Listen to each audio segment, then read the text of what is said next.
guys, ඉතින් මම තමයි Cocky Boy YouTube. ඉතින් මම හිතනවා subscribe කරලා ඇති. ඇත්තටම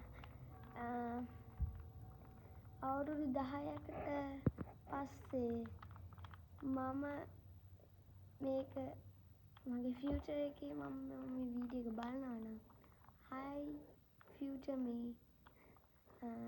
මම හිතනවා මට 1 million subscribers ගහලා ඇති කියලා. ඉතින් අවුරුදු 10ක් ඉවරලා තමයි මට මේ වීඩියෝ එක ආයි දාන්න පුළුවන්. ඉතින් දැන්ට මම හිතනවා ඔයාලා මට support එක දෙන්න 1 million subscribers කට. ඉතින් මම අවුරුදු 10කින් ආයි මේ වීඩියෝ එක බලනවා. ඉතින් ඔයා future එකේ නම් මේ මම නම් future එකේ මේ වීඩියෝ එක බලන්නේ. hi how are you කොහොමද Cocky Boy එයා නම change කරේ නෑනේ Cocky Boy ම නේද ඉතින් bye guys subscribe කරන්න my අවුරුදු 10කින් එන වීඩියෝ එක bye